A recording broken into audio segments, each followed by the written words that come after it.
Ouve-nos, molda-nos, transforma-nos. É o que te pedimos em nome de Jesus. Amém. Amém. Enquanto as crianças vão seguindo, com a irmã Jaque, com a irmã Aninha, quero convidar você a abrir sua Bíblia em Gálatas, capítulo 3. Nós vamos agora iniciar o terceiro capítulo. Nós estamos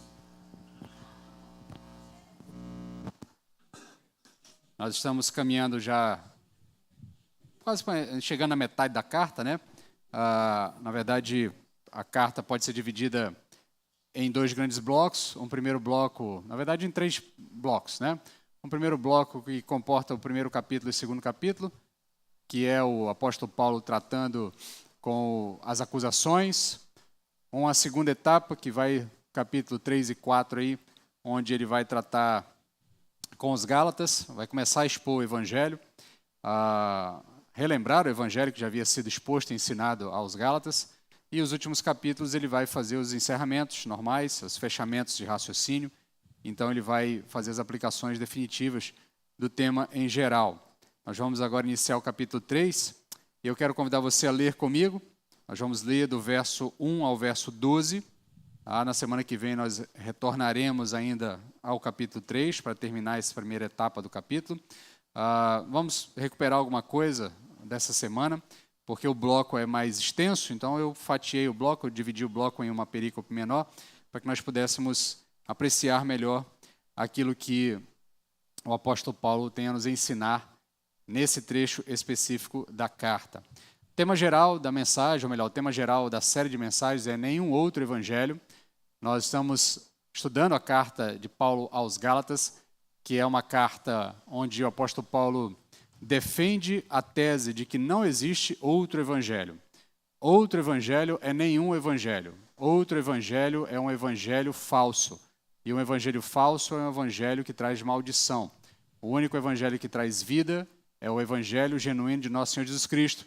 Está condensado ali no iniciozinho da carta, quando ele diz que o evangelho é sobre a obra de Cristo Jesus, que morreu pelos meus pecados, segundo a vontade de Deus, para a glória do próprio Deus. Então, isso é basicamente como ele condensa o evangelho, e ele vem trabalhando essa carta, que é escrita para um grupo de igrejas, que fica na região da Galácia, uma região que fica ali ao sul da Ásia Menor, que é aquela área do Mediterrâneo ali, próximo de onde hoje é a Turquia, um pouco mais acima ali, daquela região. E é um grupo de igrejas que recebe esta carta, um grupo de igrejas que foi plantada pelo apóstolo Paulo, na companhia de Barnabé e outros homens que trabalharam no início ali do trabalho apostólico. E o contexto geral, para que você sempre lembre, o apóstolo Paulo prega o evangelho, planta aquela igreja, ele trabalha ali cerca de 3 anos, é uma das cidades onde ele ficou bastante tempo, né? Talvez acho que ele ficou mais tempo seja a região da Galácia, uma cidade não, é uma região. A região da Galácia, a região de Éfeso, ele ficou muito tempo também em Éfeso, e em Corinto ele também ficou bastante tempo. Essas são as 3 principais cidades onde o apóstolo Paulo desenvolveu um trabalho mais extenso, mais longo, mas o fato é que ele planta essa igreja, planta esse grupo de igrejas, esse compêndio, são várias igrejas, porque são várias cidades. Ele anuncia o evangelho, aquelas pessoas se convertem, mas depois dele sair de lá para plantar novas igrejas em outras regiões, um grupo de pessoas chega dizendo, olha, o evangelho que o apóstolo Paulo pregou para vocês não é o suficiente, vocês também precisam da lei mosaica, vocês precisam da lei judaica. E como eu já fiz esse referencial antes, essa chamada de atenção anterior, o ponto aqui não é exatamente nós debatermos sobre a questão da lei judaica ou não, porque às vezes a gente se pega nesse texto e fica aqui tentando dizer, não, porque está tentando aplicar a lei judaica aos nossos dias. Ainda que nós tenhamos um movimento de judaizantes modernos, né? Mas os judaizantes modernos, eles não são no mesmo tipo, né? As igrejas que gostam de praticar alguns elementos judaicos gostam só dos elementos folclóricos, né? Roupa, quipá na cabeça, entrar com a arca da aliança, botar incenso, tocar chofar, mas ninguém quer circuncidar, né? Nenhum desses apóstolos aí televisivos que gostam de fazer esse processo de judaizar a igreja convoca os homens da igreja para todos se apresentarem, para serem circuncidados nos moldes judaicos, né? Então, O ponto aqui é um pouquinho diferente, tá? Mas o que serve para nós de lição ou de lição macro de tudo isso? O fato é que algumas pessoas estavam tentando acrescentar mais elementos ao Evangelho. Estavam tentando acrescentar camadas a mais ao Evangelho para que as pessoas alcançassem salvação. E isso sim a gente continua repetindo. E esse tipo de problema a gente continua tendo nos dias atuais. Pessoas acrescentando camadas ao Evangelho para que você possa, de fato, encontrar salvação. Cumprindo essas camadas e cumprindo essas etapas, você então alcançaria a salvação. E em ambos os casos estão errados, em ambos os casos é anátema, é heresia, como o próprio apóstolo Paulo fala no início da carta. E o apóstolo Paulo então defende a sua afirmação. O Evangelho é só Jesus. Basta Jesus e Jesus é o suficiente. Você não precisa de absolutamente mais nada para encontrar a salvação. E ele, inclusive, vai voltar a esse tema no trecho que nós leremos. E aí eu quero convidar você a ler comigo. Feito esse resumão do que nós já vimos até agora, a contextualização, nós vamos então ler o texto e depois passar a introdução da mensagem dessa noite, que tem como tema a loucura da autojustiça. A loucura da autojustiça. O apóstolo começa dizendo o seguinte, capítulo 3, do verso 1 ao 12. Ó Gálatas insensatos, quem vos seduziu? Não foi diante de vós que Jesus Cristo foi exposto como crucificado? É só isso que quero saber de vós. Foi pelas obras da lei que recebestes o Espírito ou pela fé naquilo que ouvistes? Sois tão insensatos assim, a ponto de, tendo começado pelo Espírito, estar agora vos aperfeiçoando pela carne? Será que sofrestes tanto por nada?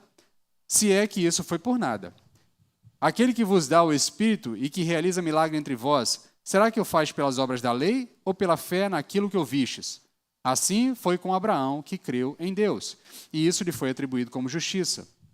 Sabei, então, que os da fé é que são os filhos de Abraão. E a Escritura, prevendo que Deus iria justificar os gentios pela fé, anunciou com antecedência a boa notícia a Abraão, dizendo: em ti serão abençoadas todas as nações. Desse modo, os da fé são abençoados juntamente com Abraão, homem que creu. Pois todos os que são das obras da lei estão debaixo da maldição, porque está escrito: maldito todo aquele que não permanece na prática de todas as coisas escritas no livro da lei. É evidente que ninguém é justificado diante de Deus pela lei, porque o justo viverá pela fé.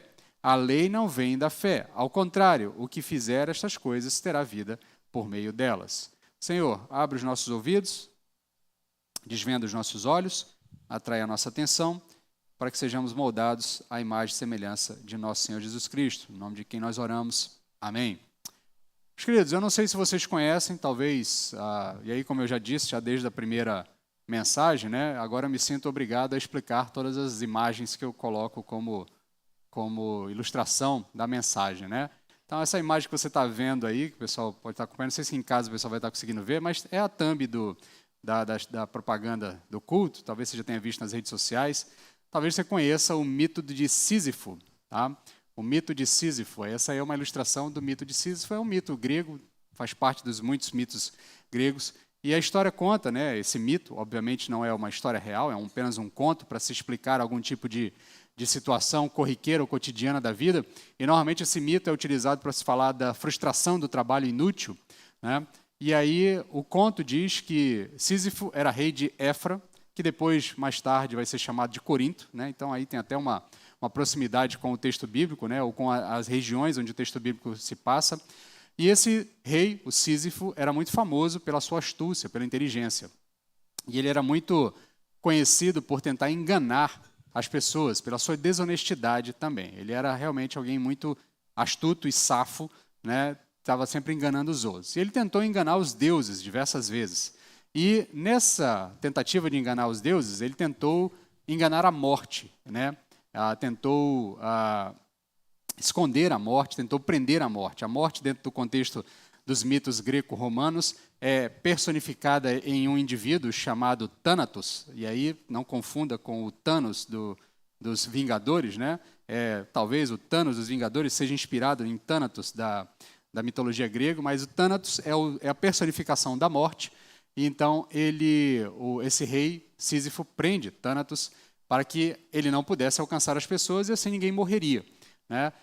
Feito isso, os deuses se enfurecem com com o Sísifo, obviamente, porque se as pessoas param de morrer, o reino da morte, o Hades, para de receber os seus habitantes, o rei do reino do submundo perde o seu poder, e aí tem todo o contexto da história greco-romana, que não interessa muito para a gente aqui, mas o fato é que Sísifo é condenado pelos deuses a ir para uma região chamada o Tártaro, que é uma região de punição dentro do contexto greco lá, das mitologias gregas, e ele é condenado a subir um monte alto, empurrando uma grande pedra. Todos os dias ele começa no sopé do monte, empurrando essa pedra até o final. Quando ele está quase chegando no cume, se ele conseguisse chegar com a pedra até o cume, ele seria liberto da sua condenação. Mas quando ele está chegando lá no cume do monte, ele escorrega, a pedra rola para baixo, volta para o sopé do monte, ele é obrigado a descer, e no outro dia, de novo, a mesma coisa. Sobe, sobe, sobe, sobe. Quando está quase lá em cima, escorrega, cai, volta para o pé. E isso ele vai ficar eternamente nesse processo de tentar chegar ao cume do monte, empurrando aquela pedra para alcançar a libertação. E, infelizmente, ele não consegue. E, nesse processo, esse mito de Sísifo, ele é frequentemente interpretado como uma metáfora para as tarefas que simbolizam o esforço sem recompensa. Assim como Sísifo nunca conseguiu completar a sua tarefa, muitos de nós, às vezes, caímos na armadilha de achar que nós somos capazes de realizar a árdua tarefa da justificação de nossos próprios pecados. Então, eu quero usar o mito de Sísifo hoje como um paralelo mais fácil para você tentar entender o que significa a loucura da autojustiça, a loucura da tentativa de chegar à justificação dos seus pecados pelos seus próprios esforços. Então, nesse sentido, Paulo vai relembrar aos Gálatas, nesse trecho aqui, como é que a justificação chegou até eles. Como é que a justificação chegou àqueles irmãos? Então, ele vai fazer uma série de perguntas ali para tentar fazer com que eles entendam a realidade de como as coisas aconteceram, para perceber a loucura que eles estavam abraçando ao dar ouvidos àqueles pregadores, falsos pregadores. Então, é sobre isso que Paulo vai relembrar aos Gálatas nesse trecho da carta, dessa loucura de você tentar chegar à autojustificação por força própria, por conta própria. E aí, uma pergunta surge para nós, uma pergunta deve ser feita para adentrarmos no tema. Nós temos que entender como é que a justificação chegou até nós. Ela chegou pelo mérito próprio ou por uma graça mediante a fé em Cristo Jesus? E essa pergunta é importante porque os muitos falsos evangelhos costumeiramente estão sendo anunciados a nós todos os dias. E eles costumam nos levar para a loucura de achar que nós somos capazes de, por nossos próprios esforços, nossos próprios méritos, alcançar o favor divino. O evangelho moderno nos leva muitas vezes a achar que por conta das nossas capacidades, dos méritos que a gente vai conquistando, da nossa obediência, do nosso bom comportamento ou das nossas atitudes, sejam atitudes proativas ou sejam atitudes altruístas, doação, participação, oferta, campanha, eventos, atividades X, Y, isso então vai conquistar o favor da divindade, o favor de Deus, e assim nós então encontraremos justificação diante de Deus. Essa pergunta é importante porque ela nos desafia a reavaliar onde é que nós estamos colocando a nossa confiança. Se nós estamos nos esforçando em vão, como Sísifo, ou se nós estamos tentando alcançar alguma coisa que já nos foi dada de forma gratuita, ou se estamos verdadeiramente vivendo na liberdade, na graça que nos foi concedida por meio da fé. Então, lendo esse trecho agora da carta, nós vamos tentar entender por que é uma loucura tentar chegar à autojustificação por mérito próprio, por tentativa própria, ao invés de confiar única e exclusivamente na obra de Cristo Jesus e alcançar essa justificação mediante a fé na obra de Cristo Jesus. A estrutura do texto, para a gente entender, nós vamos separá-lo em 4 etapas aqui, para ficar mais fácil o nosso entendimento. Nos capítulos 1 e 2, só para que você rememore aqui a linha de raciocínio, nos capítulos 1 e 2, o apóstolo Paulo focou em responder os seus acusadores. Então, ele defende o seu apostolado e defende o seu evangelho. As duas defesas estão emendadas uma na outra, estão ligadas uma na outra, por quê?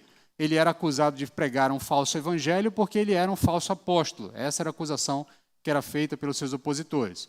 Uma vez que ele diz que ele é um verdadeiro apóstolo, que ele demonstra que ele é um verdadeiro apóstolo, foi chamado por Jesus Cristo, foi confiado a ele o evangelho aos gentios, o evangelho de nosso Senhor Jesus Cristo foi confiado a ele. Então, uma vez que ele é um verdadeiro apóstolo, o seu evangelho é um verdadeiro evangelho. Então, rejeitar o seu evangelho é rejeitar o evangelho de Cristo. Então, esse raciocínio está sendo desenvolvido no capítulo 1 e no capítulo 2. A partir do capítulo 3, ele se volta agora, não mais contra os seus opositores, ele se volta aos Gálatas, trabalhando diretamente com os seus interlocutores, com os seus leitores, a atitude deles e a tentativa de correção dessas atitudes. Então, Paulo agora direciona seus esforços para tratar da atitude dos Gálatas. E esse trecho a gente pode dividir em 4 etapas, que vão ser as nossas 4 etapas da mensagem, os 4 pontos da mensagem. Primeiro ele vai falar da loucura de abandonar a fé, do capítulo 3, do verso 1 até o verso 3. Depois ele vai passar para mostrar aos Gálatas que a experiência deles foi uma prova de que o evangelho chega mediante a fé, não mediante a autojustiça ou o cumprimento de ritos, o cumprimento de regras. Depois ele vai fazer uma exposição de uma série de textos bíblicos defendendo a sua posição. Ele vai fazer do verso 6 até o verso 9. E, por fim, ele vai finalizar falando da maldição da autojustificação. De como a autojustificação, na verdade, não produz vida, pelo contrário, produz uma maldição. Do verso 10 até o verso 12. Então, essas serão as nossas 4 etapas de análise do texto. E, com isso, nós vamos, então, agora adentrar a cada uma delas e estudar cada um desses versos, desses blocos. Então, primeiro, a loucura dos Gálatas. Do verso 1 até o verso 3, o apóstolo diz: ó Gálatas insensatos, quem vos seduziu? Não foi diante de vós que Jesus Cristo foi exposto como crucificado? É só isso que eu quero saber de vós. Foi pelas obras da lei que recebestes o Espírito ou pela fé naquilo que ouvistes? Sois tão insensatos assim, a ponto de, tendo começado pelo Espírito, estar agora tentando vos aperfeiçoar pela carne? Paulo, então, começa com uma série de interpelações. E ele, como um bom debatedor, né, instiga os seus ouvintes a pensar sobre suas atitudes com uma série de perguntas retóricas, que, obviamente, ele sabe as respostas, as pessoas entendem as respostas, mas a expectativa dele é que os Gálatas parassem para pensar nas suas atitudes. E as suas perguntas também têm a ver com o tamanho do espanto dele diante de toda aquela situação. E é bem interessante aqui que, quando ele chama os Gálatas de insensatos, muitas vezes as pessoas leem esse texto e acham que o apóstolo Paulo está sendo duro ou até mesmo ofensivo, né? Nossa, como o apóstolo está sendo duro, ofensivo, né? Está sendo um tanto quanto bruto. Mas o ponto aqui não é nem uma brutalidade espontânea no sentido de desnecessária ou gratuita. É um espanto, de fato, genuíno, porque ele olha para a situação e diz assim: como é que alguém pode ter pensado nisso? Ou como é que alguém pode ter dado ouvido a esse tipo de coisa? Como é que vocês, depois de eu ter explicado tão bem o evangelho a vocês, como é que vocês estão seguindo essa loucura que chegou até vocês? Né? Que raio que aconteceu com vocês? Né? Tanto é que ele vai interpelar logo na sequência assim: quem vos seduziu? E aqui a ideia da sedução, nos textos originais, aqui a sensação, o sentido inclusive em algumas traduções também é nesse sentido, é quem vos enfeitiçou. A ideia, talvez, aqui passa pela mente do apóstolo Paulo, que talvez algum espírito maligno tenha se apoderado da igreja de alguma forma e cegado os olhos de todo mundo, enfeitiçado todo mundo. Tamanha é a loucura que eles estão apresentando. Tamanha é a loucura do comportamento deles. Abandonar a fé em Cristo Jesus, a justificação mediante a fé, para se abraçar com a justificação mediante o autoesforço, a autoconquista, os méritos próprios, as suas capacidades próprias. É tão discrepante para o apóstolo Paulo que ele chega a pensar que, olha, vocês só podem estar enfeitiçados. Alguém foi aí e jogou um feitiço em vocês, fez algum tipo de bruxaria, cegou todo mundo, porque não é possível, não faz sentido, é irracional tentar olhar para essa situação e conseguir achar uma explicação. Então, basicamente, o que o apóstolo Paulo está dizendo é: para que vocês se convertessem Não foi necessária a mensagem de Cristo crucificado? Né? Então, se a mensagem que foi necessária para converter vocês foi apenas a mensagem de Cristo crucificado, por que raios agora vocês estão tentando ser convertidos mediante o cumprimento de regras, o cumprimento das obras, especificamente das obras da lei? Então, ele indagando assim, então por que agora vocês duvidam da salvação de vocês e passam a aceitar que é necessário acrescentar as obras da lei? Porque basicamente o que está acontecendo com os Gálatas é isso. O apóstolo Paulo sai de lá, está todo mundo crente, confiante, estamos salvos. Fomos justificados mediante a fé em Cristo Jesus. Chegou o grupo de judaizantes, não, o que o apóstolo Paulo falou não vale, tem que acrescentar a circuncisão, a guarda da lei, a guarda do sábado, uma série de regrinhas, e aí as pessoas começaram a duvidar da sua própria salvação. Começaram a duvidar, então, eu acho que talvez a gente não esteja salvo, então a gente precisa, de fato, cumprir essas regras para alcançar a salvação. E é por isso que ele vai fazer aqui uma série de indagações. Ele vai dizer, olha, é só isso que eu quero saber de vocês. Vocês foram salvos, ou melhor, a conversão de vocês foi o recebimento do Espírito de vocês. Foi pelas obras da lei ou foi pela fé naquilo que vocês ouviram? E aí o apóstolo Paulo começa a apelar para a própria experiência dos seus leitores, dos Gálatas. Quando vocês se converteram, quando vocês tiveram a experiência da conversão, a experiência da compreensão da mensagem do Evangelho, o que aconteceu? Não foi uma crença em algo que foi anunciado a vocês? Ou vocês precisaram cumprir algum rito, cumprir alguma regra? Óbvio que vocês tiveram essa experiência pela fé naquilo que eu preguei para vocês. E por isso ele vai concluir ali na sequência, olha, vocês são tão insensatos assim, a ponto de acharem que começaram pelo Espírito e agora precisam aperfeiçoar pela carne. Em outras palavras, ele poderia dizer, que loucura é essa que vocês embarcaram, que vocês começam pelo Espírito e agora têm que aperfeiçoar por obras pessoais, por obras próprias. Vocês são tão bobos assim, que começam pelo que é bom e depois vão para o que é ruim? Como é que é isso? Então o apóstolo Paulo está indagando os seus leitores, porque ele de fato está pasmo com aquela situação. E pelas expressões que são usadas aqui, o que nos dá a impressão é que, de fato, o apóstolo Paulo está cogitando aqui, talvez na tentativa de não ser tão duro com os Gálatas, ele pensa na possibilidade, olha, eles devem ter sido enfeitiçados, alguma coisa aconteceu, alguém jogou uma mandinga naquela igreja, não é possível, o pessoal está doido. Alguma coisa aconteceu, um surto coletivo, tem que ter alguma outra explicação que não seja o fato de que eles simplesmente chegaram à conclusão de que não estavam salvos e que agora precisam das obras da lei para serem salvos, já que eles já haviam experimentado a salvação mediante a obra de Cristo Jesus. Esse argumento do apóstolo Paulo é muito semelhante aos argumentos do autor de Hebreus. Quando o autor de Hebreus, lá no debate que ele faz, especialmente ali por volta do capítulo 6, começa a falar dessa questão de, olha, tem gente que experimenta as coisas, mas depois experimenta a vida dentro do corpo, mas depois ele acha que não, isso aqui não é o suficiente, eu vou voltar para as tradições judaicas para acrescentar, para dar um elemento maior, para dar uma certeza, para dar uma credibilidade maior. E aí o autor de Hebreus, seguindo a sua argumentação, o seu entendimento, que difere aqui da linha de raciocínio do apóstolo Paulo, porque os temas trabalhados são diferentes, mas o contexto dos dois é muito semelhante, é dizer, olha, vocês já encontraram um novo caminho. No caso do autor de Hebreus, ele diz, vocês já estão caminhando no novo caminho. Não adianta voltar para o velho caminho, porque se vocês voltarem para o velho caminho, vocês vão sair do novo caminho. Se vocês saírem do novo caminho, vocês vão se perder. E o autor de que o apóstolo Paulo, no seu raciocínio é, olha, vocês já estão salvos, vocês já experimentaram Jesus Cristo, mediante a fé, já viram Cristo crucificado, que foi exposto para vocês através do Evangelho. Por que vocês agora estão querendo voltar para alguma coisa que aponta para Cristo? Por que vocês querem voltar para elementos que se concretizaram em Cristo e não têm mais poder de levar vocês à justificação? Na verdade, nunca tiveram poder de levar à justificação. Ele, inclusive, vai argumentar isso nos versos posteriores. Tá? Então, esse conjunto aqui de perguntas retóricas, ele vai muito além de uma mera hipérbole. A mensagem que o apóstolo Paulo pregou aos Gálatas é muito clara, e ela está bem resumida lá no verso 5, no verso 3 até o verso 5 do capítulo 1.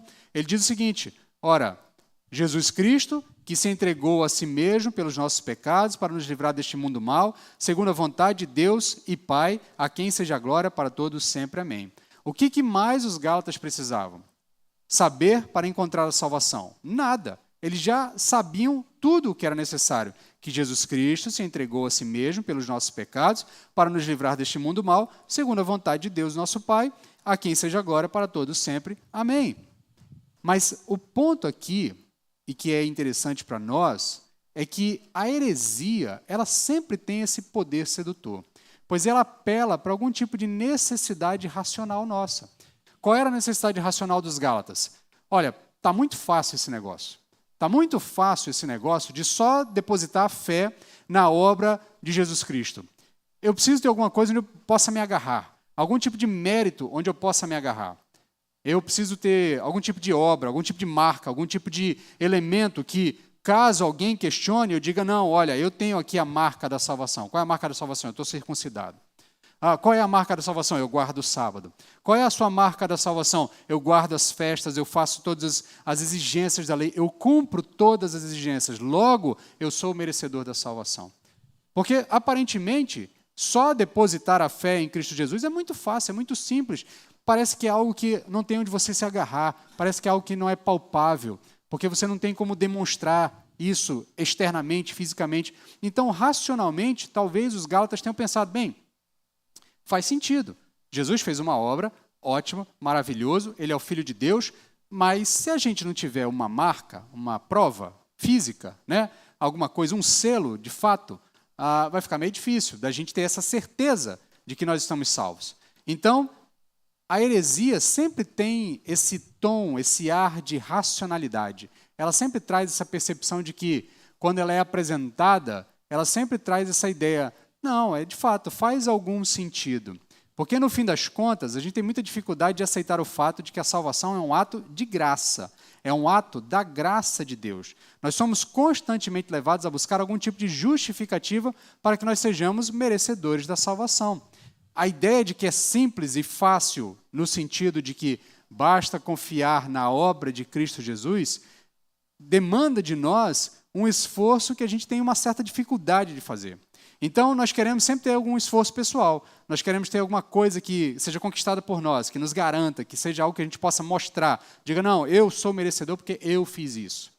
Eu sou merecedor porque eu dou o dízimo, eu sou merecedor porque eu vou na igreja, eu sou merecedor porque eu não falto os cultos, eu sou merecedor porque eu oro todos os dias, porque eu leio a Bíblia todos os dias, porque eu já li a Bíblia todos os anos, nos últimos 10 anos da minha vida, nunca deixei de ler a Bíblia nenhum dia, então eu sou merecedor. A gente vai criando algumas tarefas que vão criando para a gente algum tipo de sensação de conquista. Eu fiz essas coisas, logo eu sou merecedor da salvação. Eu me comporto bem, eu não faço errado, eu vou à igreja todos os domingos, eu não falto nenhum culto. E eu não estou dizendo que nada disso está errado ou que seja ruim. Contudo, o que eu estou querendo chamar a atenção é que muitas vezes nós transformamos essas coisas em méritos nossos. Nós transformamos isso em conquistas nossas. E com isso, nós depositamos a nossa fé de salvação nisso. Aí quando vem a dificuldade ou quando vem algum tipo de luta, a gente se agarra nessas coisas e apresenta diante de Deus. Mas, Senhor, eu fiz tanta coisa. Como é que o Senhor me permite passar por esse tipo de situação? E a gente vai criando esse evangelho que, na verdade, não basta Jesus. É preciso Jesus e mais alguma coisa. Daí nós criamos sacrifícios, prendas, promessas, retiros especiais, locais especiais, pessoas especiais, objetos especiais, porque, no fundo, nós não conseguimos descansar no fato de que Cristo é suficiente. Então, o grande alerta de Gálatas para nós hoje é que nós precisamos, urgentemente, descansar na obra de Cristo e confiar única e exclusivamente nela. Absolutamente nada que você faça lhe fará merecedor da graça de Cristo. A graça, é de graça, não é por merecimento. Absolutamente nada que você faça vai fazer com que Deus te ame mais ou te ame menos. O amor dele é genuíno e é da parte dele, é gracioso, é misericordioso. tudo o que você precisa fazer e até o que você precisa fazer, que é depositar a sua fé em Cristo Jesus, lhe é dado como graça. O ato de você olhar para Cristo e reconhecê-lo como seu único e suficiente Salvador não é fruto do seu próprio intelecto humano, mas é fruto da graça divina que, por misericórdia, abre seus olhos e faz com que você entenda. Destape seus ouvidos e permite que você entenda. Porque se você for deixar a sua própria sorte, nós nunca conseguiremos chegar a essa conclusão.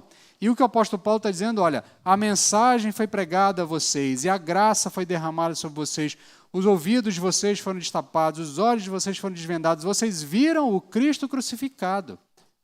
Por que raios agora vocês estão querendo acrescentar uma série de regras para poder chegar à salvação? Ver o Cristo crucificado é o suficiente. Então, Paulo vai apelar para a experiência dos Gálatas para lembrar deles o caminho que eles haviam perdido. Aí o verso 4 e 5 ele diz o seguinte: será que sofrestes tanto por nada? Se é que isto foi por nada? Aquele que vos dá o Espírito e que realiza milagre entre vós, será que o faz pelas obras da lei ou pela fé naquilo que ouvistes? Paulo vai usar a experiência dos Gálatas para refrescar a memória deles. Em Atos capítulo 5, verso 12, nós temos aqui a tônica do trabalho dos apóstolos. Né? Atos capítulo 5, verso 12 diz o seguinte: muitos sinais e feitos extraordinários eram realizados entre o povo por meio dos apóstolos. O apóstolo Paulo, como um genuíno representante desse colégio apostólico, certamente entre os Gálatas, ao pregar o evangelho, realizou sinais visíveis, sinais reais, tá? Conversões em massa, expulsão de demônios, curas, uma série de coisas que eram muito comuns naquele período de afirmação do evangelho, naquele período de expansão do evangelho. Então, certamente, o apóstolo Paulo, sendo também um apóstolo, sinais e maravilhas foram realizados entre os Gálatas. E aqui ele apela para essa memória. Ora, quando eu preguei o evangelho entre vocês, vocês viram os sinais do poder de Deus sendo manifestos por meio da pregação do evangelho. Vocês viram que a mensagem que eu estava pregando não era uma mensagem de homens, que era uma mensagem divina. Vocês perceberam a realidade desse evangelho sendo anunciado entre vocês. E aí Paulo vai indagar, o que Paulo está indagando, em outras palavras, é qual é o fundamento desses sinais que ele apresentou diante dos Gálatas. E qual era o fundamento? Era a obediência da lei ou era a fé na realização de Cristo Jesus, a fé na mensagem que estava sendo anunciada a eles? Então, os Gálatas começaram a achar que aqueles sinais ocorreram por obediência à lei e não por obediência à fé em Cristo Jesus. E de vez em quando nós nos pegamos pensando da mesma forma. Por que o Senhor me abençoa? Por que o Senhor é bondoso para comigo? Por que o Senhor me amou a ponto de converter o meu coração? E aí você começa a se auto-justificar. Mas é porque eu sou bom, porque eu sou uma pessoa boa, porque eu obedeço às regras, porque eu obedeço à lei, porque eu sou um bom marido, eu não traio a minha esposa, eu sou um bom pai, eu cuido bem dos meus filhos, eu pago bem meus impostos. Então, no fim das contas, Deus me amou porque eu merecia ser amado. No fim das contas, Deus se revelou a mim porque dessa gama de pecadores eu sou o melhorzinho. Eu estou ali menos sujo. Então, desse bando de gente aqui que não vale nada, que está no mundo perdido, o Senhor me olhou e disse, aquele ali está menos sujo, então eu vou amar mais aquele ali. Ele está mais arrumadinho, ele é mais bem comportado, ele faz as coisas mais certinha. E aí, nesse sentido, a gente vai criando autojustificativas para que Deus se revele a nós. E isso é o que o apóstolo Paulo chama de obras da lei. É isso que ele chama de obras da carne. E aqui vai ter um paralelo entre obras da lei e obras da carne que a gente vai ver mais para frente. Tá? Mas o ponto aqui é que essa ideia, e é uma ideia nefasta, de que nós temos algum tipo de mérito, de que por conta dos nossos méritos Deus se afeiçoa por nós, na ideia de que eu obedecendo uma série de regrinhas comportamentais vai me tornar alguém mais aceitável ao Evangelho, chegando ao ponto de muitas vezes a gente dizer assim, aquela pessoa é uma pessoa para quem pregação do Evangelho faz mais sentido, mas eu não vou pregar para aquela outra pessoa, porque aquela outra pessoa é muito ruim, ela é má, ela é depravada, ela é um criminoso, ela é uma pessoa ideologicamente muito distinta de mim, então para ela o Evangelho não serve. E aí a gente vai criando esse tipo de regrinha de quem merece o evangelho e de quem não merece o evangelho, de quem merece a salvação e de quem não merece a salvação. E certamente todos nós nos colocamos entre aqueles que merecem a salvação. Contudo, o texto bíblico é muito claro, no sentido de que a graça da salvação é derramada sobre pecadores. E todos nós estamos no mesmo balaio, estamos na mesma situação. E aí, nesse sentido, a lei vai dizer, faça isso. O evangelho vai dizer, Cristo já fez. A lei, ou seja, as regras, vão dizer, apresente provas de que você merece a salvação. O evangelho diz, olhe para Cristo e confie na obra dele. Então, são dois modos de viver antagônicos, são dois modos de enxergar a atuação divina antagônicos. Eles não conseguem, eles não são dois lados da mesma moeda. Eles são coisas antagônicas. E aí, Paulo pregou o evangelho aos Gálatas. Eles confiaram em Cristo Jesus. Eles receberam o Espírito Santo. Eles foram justificados, regenerados, transformaram, experimentaram as bênçãos da comunhão com Cristo. E tudo isso sem que tivesse feito nada para merecer. E esta é a nossa realidade, a realidade de todo aquele que chega à fé. Você foi amado por Deus, você foi tocado pelo Espírito, você foi justificado pela obra de Cristo, você foi regenerado pela operação do Espírito Santo na sua vida, você foi transformado, você experimentou a comunhão com Cristo, você experimentou a bênção de ser chamado filho de Deus sem ter feito absolutamente nada para merecer isso. Por melhor que você seja, por melhor cidadão que você seja. Isso nunca será algum tipo de mérito ou de justificativa ou de explicação para o fato de que Deus se revelou a você. Deus se revelou a você por graça, porque Ele amou você. E essa é a realidade do Evangelho que os Gálatas estavam esquecendo. Eles estavam dizendo, bem, nós fomos alvos da graça de Deus, por quê? Porque obedecemos às regras, porque cumprimos os ritos. E uma vez cumpridos os ritos, Deus tem a obrigação de nos amar, de se revelar a nós, de nos justificar, de nos tornar salvos, de nos levar para a vida eterna. E no fim das contas, foi graça. Paulo demonstra para eles que foi pura graça, e sempre foi graça, nunca foi por obediência às leis. Por isso, Paulo, na sequência do texto, vai falar agora do testemunho das Escrituras. Do verso 6 ao verso 9, ele diz, olha, assim foi com Abraão, que creu em Deus, e isso lhe foi atribuído como justiça. Sabeis, então, que os da fé é que são filhos de Abraão. E a Escritura, prevendo que Deus iria justificar os gentios pela fé, anunciou com antecedência a boa notícia a Abraão, dizendo, em ti serão abençoadas todas as nações da terra. Desse modo, os da fé são abençoados juntamente com Abraão, homem que creu. O que fez Abraão um homem justo diante do Senhor? O que fez dele um homem justo diante do Senhor? Foi a sua obediência à ordem do Senhor de sair da sua casa e ir para uma outra terra? É isso que fez dele um homem justo diante do Senhor? Não. O que fez Abraão um homem justo diante do Senhor foi crer na promessa de Deus. Não foi o ato dele obedecer à ordem de Deus, que Deus chegou para Abraão e disse, Abraão, sai da tua casa, vai para uma terra que eu vou te mostrar, e eu farei de ti o pai de uma grande nação. Em ti você vai ter uma grande descendência, todas as nações da terra serão abençoadas a partir da tua descendência. Não é o ato mecânico de sair da sua casa e ir para um lugar que ele não conhecia que fez de que Abraão fosse tornado alguém justo. O que tornou Abraão justo diante de Deus foi o ato de que ele creu. Quando Deus disse, Abraão, sai da tua terra e eu vou fazer de ti uma grande nação e em ti serão benditas todas as pessoas da terra, Abraão creu nessa promessa. E ao crer nessa promessa, é isso que lhe tornou justo. O que nos justifica diante de Deus é crer na obra de Cristo, é crer na mensagem de Cristo, é crer na promessa de que Cristo morreu no meu lugar. É isso que nos torna justos. Não é uma sequência de regras, não é uma obediência a um convite. Não, eu me tornei justo porque eu obedeci e fui para a igreja, e participei da igreja, e eu me batizei, e agora eu dou o dízimo, e agora eu frequento EBD, e agora eu parei de fumar, eu parei de beber, eu agora não vou em tal lugar, eu não vou mais isso aqui. Não é isso que tornou você justo.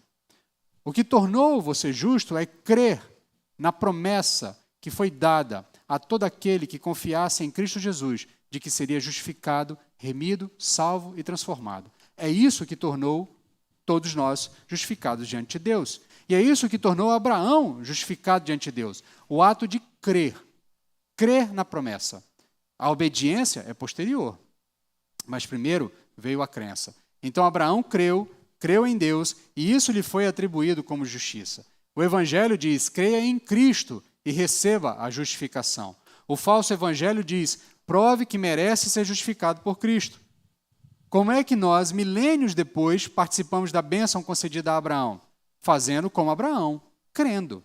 Evangelho é isso, crer em Deus, crer na promessa de Deus, de que todo aquele que cresce em seu Filho não morreria, mas teria vida eterna. João, capítulo 3,16, porque Deus amou o mundo de tal maneira que deu o seu Filho unigênito e todo aquele que nele crê, para que todo aquele que nele crê não pereça, mas tenha a vida eterna. Esta é a mensagem do Evangelho. É crer. Obediência é secundário. E existe um ato de obediência posterior, a gente vai ver isso em outros momentos, mas o fato é que o Evangelho demanda crença, não demanda obediência. A obediência é posterior. Mas o Evangelho exige do indivíduo que o indivíduo creia, que ele acredite que só Jesus pode salvá-lo. Que ele mesmo não tem capacidade para se salvar. Que ele não tem capacidade para mudar o seu status de pecador. Que só Jesus e a sua obra é que tem capacidade para isso. O Evangelho é isso, crer na promessa de Deus de que mediante seu Filho nós seríamos justificados. Tanto é que Paulo vai afirmar que o Evangelho foi anunciado a Abraão. Olha só como Paulo faz aqui o link, né? Ele vai dizer, olha, e a Escritura prevendo que Deus iria justificar os gentios pela fé, ou seja, Paulo aqui está fazendo uma leitura posterior dos textos veterotestamentários do Antigo Testamento, dizendo que o Evangelho já está sendo anunciado no Antigo Testamento, deixando claro que, olha, quando Deus fala a Abraão que nele seriam abençoadas todas as pessoas da terra, porque ele teve fé, e isso foi imputado como justiça, a ele, o que na verdade Deus estava fazendo é anunciando o Evangelho a Abraão. E aí o apóstolo vai dizer, e a Escritura prevendo que Deus iria nos justificar os gentios pela fé, anunciou com antecedência a boa notícia que é Evangelho. Tá? No texto original está aqui a palavra Evangelho. Tá? Evangelho é uma palavra do grego, que é transliterada para o português, né? No grego vai ter uma grafia um pouquinho diferente, vai ficar euangelium, né? No grego vai ter uma pronúncia um pouquinho diferente, mas depois a gente foi transliterando e ela virou evangelho, né? Então, evangelho nada mais é do que uma boa notícia. Essa boa notícia é o evangelho. Então, com antecedência foi anunciada a boa notícia a Abraão, dizendo, em ti serão abençoadas todas as nações da terra. Os da fé, aqueles que têm fé na obra de Cristo, eles recebem a mesma bênção de Abraão. E qual é a bênção que foi dada a Abraão? Justificação. Então, os que são da fé recebem a mesma bênção que Abraão recebeu. Você não conseguirá conquistar a sua justificação pelo seu esforço próprio. Você precisa de Jesus e só de Jesus para chegar à justificação. Por isso, o apóstolo Paulo finaliza esse trecho, do verso 10 até o verso 12, falando do perigo da autojustificação, falando da maldição da autojustificação. Verso 10, pois todos os que são das obras da lei estão debaixo de maldição, porque está escrito, maldito todo aquele que não permanece na prática de todas essas coisas escritas no livro da lei. É evidente que ninguém é justificado diante de Deus pela lei, porque o justo viverá pela fé. A lei não vem da fé, ao contrário, o que fizer estas coisas terá vida por meio delas.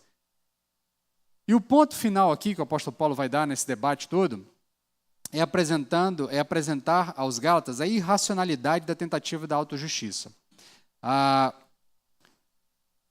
Ele vai dizer assim, olha, prestem atenção, a lei diz que todo aquele que não cumprir toda a lei, ou seja, não permanecer no cumprimento de todos os elementos da lei, está amaldiçoado. E não é uma maldição com o tempo contado. Não, você ficava amaldiçoado por uma semana, aí depois desse período você perde a maldição, aí você pode tentar de novo. Tá? O ponto aqui, a inutilidade, a loucura, o esforço inútil da tentativa da justificação pela obediência da lei, ou pela obediência de regras, ou pela tentativa de se provar diante de Deus, A loucura disso é porque isso não só gera consequências momentâneas, do tipo, não, eu vou tentar seguir a lei.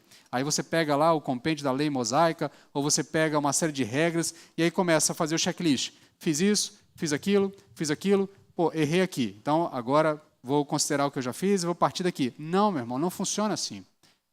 A lei diz que todo aquele que não cumprir a lei toda está condenado por toda a lei. Então, o problema é muito mais grave. Porque não é só dizer assim, tentei, não deu certo, depois tento de novo. É que se você tentou e não deu certo, não conseguiu, você está condenado. Você está amaldiçoado. Você está eternamente condenado. Então, a loucura do apóstolo Paulo aqui, a loucura que o apóstolo Paulo está chamando a atenção dos Gálatas é: Gálatas, entendam uma coisa, se vocês errarem uma vírgula da lei, vocês já estão condenados por toda a lei. E se vocês estão condenados por toda a lei, vocês estão amaldiçoados por toda a eternidade. Não tem volta. Não tem segunda tentativa, não tem um outro meio, não tem uma maneira. A única maneira é mediante Cristo Jesus, porque Ele cumpriu toda a lei. Porque Ele tem os méritos do cumprimento de toda a lei. Ele é que é reconhecido por Deus como o único que cumpriu toda a lei. Então é nele que a gente se agarra. Não tenha tentativa, você não vai conseguir fazer igual a Jesus Cristo. Você não vai conseguir fazer o que Cristo fez. Por isso, se agarre com Cristo, porque Ele diz, vem comigo que eu consigo te levar até lá.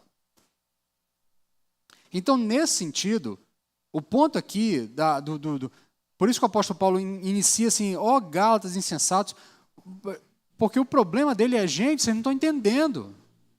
O Gálatas, vocês não estão entendendo, vocês estão achando que é uma tentativa. Ah, eu vou tentar, se der certo, deu. Não, gente, se você errar, errou para a vida toda, errou para todo sempre. Está condenado, não tem mais segunda tentativa, não tem outro meio. Se errou, já era.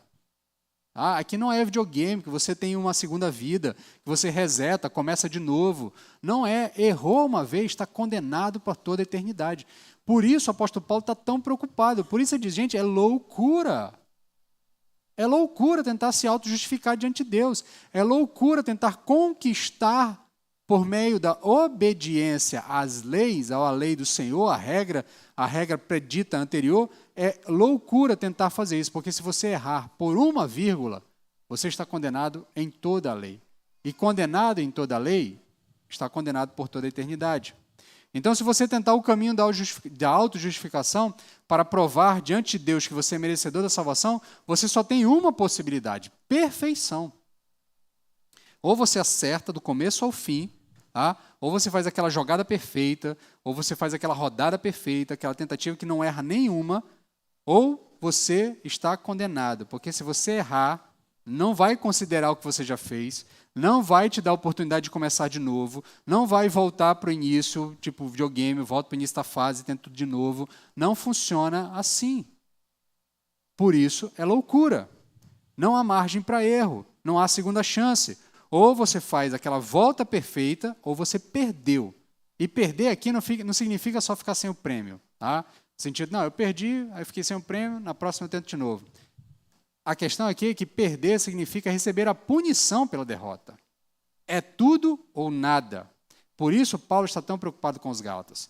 Por isso, ele chama a atenção para o texto bíblico, dizendo, olha, presta atenção, ninguém na lei foi justificado pela obediência, ninguém na história foi justificado pela obediência da lei, todos foram justificados pela fé, o justo viverá pela fé. Aquele que viveu pela obediência da lei é um único, Cristo Jesus. Ele cumpriu toda a lei, ele vive por conta disso, por isso nós nos agarramos a ele. Os demais, todos nós, aguardamos em fé, buscamos em fé aquele que obedeceu à lei do Senhor.